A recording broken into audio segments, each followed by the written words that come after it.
যেসব ব্যবহারকারীরা unofficial mobile phone use করছেন তাদের জন্য সুখবর। আমরা বেশ কয়েকদিন থেকে একটু কনফিউশনের মধ্যে ছিলাম যে আসলে আমাদের আনঅফিশিয়াল মোবাইল ফোনটি কীভাবে নিবন্ধন হবে। আমরা যারা মোবাইল ফোন কিনে নিয়েছি, যেহেতু বিটিআরসি সব ধরনের আনঅফিশিয়াল মোবাইল ফোন বন্ধ করতে যাচ্ছে, সেক্ষেত্রে আমাদের মোবাইল ফোনটি আসলে কি হবে, বন্ধ হবে নাকি কোনো সুযোগ দেওয়া হবে।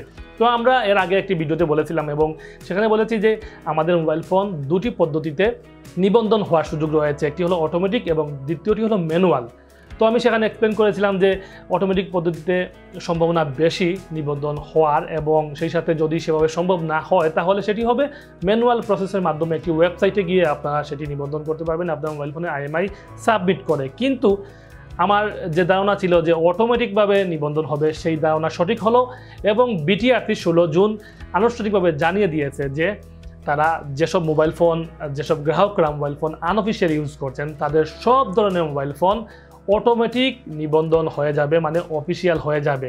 তবে কিভাবে সেটি হবে, যদি আপনি সেই মোবাইল ফোনে সিম ইউজ করেন, মানে জুন মাসে বা জুলাই আগ পর্যন্ত যারা আনঅফিশিয়াল মোবাইল ফোনে সিম ইউজ করবেন তাদের মোবাইল ফোনগুলো অটোমেটিকলি সিম থেকে IMEI নাম্বার সংগ্রহ করে তারা বিটিআরসি ডাটাবেজে সংগ্রহ করবে। মানে যেভাবেই হোক একটি সফটওয়্যারের মাধ্যমে আপনার সিম থেকে, শুধুমাত্র সিমের যে নেটওয়ার্ক আছে সেই নেটওয়ার্ক থেকে তারা IMEI নাম্বারটি সংগ্রহ করবে আপনার মোবাইল ফোনের, এবং সেটি তাদের ডাটাবেজে সংগ্রহ করবে।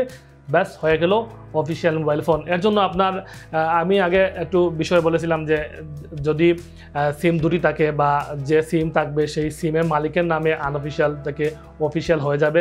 আসলে এই বিষয়টি এখনও ক্লিয়ার করেনি তারা। তবে যেই সিম থাকুক না কেন সেই সিমের সাহায্যে আপনার শুধুমাত্র মোবাইল ফোনের IMEI নাম্বারটি সংগ্রহ করবে, অন্য কিছু না। এই IMEI নাম্বারটি যদি বিটিআরসি ডাটাবেজে সংগ্রহ থাকে তাহলে সেটি হবে অফিসিয়াল, যদি না থাকে তাহলে হবে আনঅফিসিয়াল। তার মানে বুঝতে পারলাম যেভাবেই হোক, যার নামই হোক, নাম এখানে কোনো বিষয় না, বিষয় হলো আপনার মোবাইল ফোনের IMEI নাম্বারটি।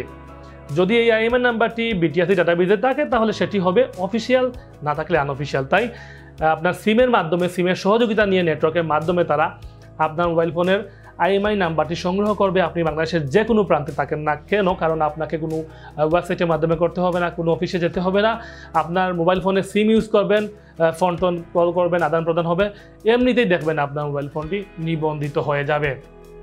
এবং আশা করি আপনারা বুঝতে পেরেছেন এটি খুব সহজ একটি পদ্ধতি।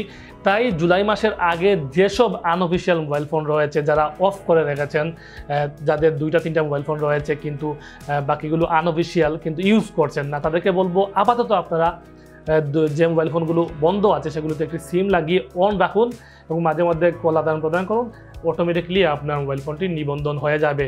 যদি মোবাইল ফোন বন্ধ রাখেন, সেখানে সিম ইউজ না করেন এবং জুলাই মাসের আগে সেটি অন না করতে পারেন, তাহলে আপনার মোবাইল ফোনটি আনঅফিসিয়াল থেকে যাবে। তাই অবশ্যই আপনাকে যে কোনো একটি সিম ইউজ করতে হবে। তো ভিউয়ার্স, আশা করি বুঝতে পেরেছেন। যদি এই ভিডিওটি ভালো লেগে থাকে তাহলে অবশ্যই চ্যানেলটি সাবস্ক্রাইব করবেন, লাইক কমেন্ট করে থাকবেন। ধন্যবাদ সবাইকে।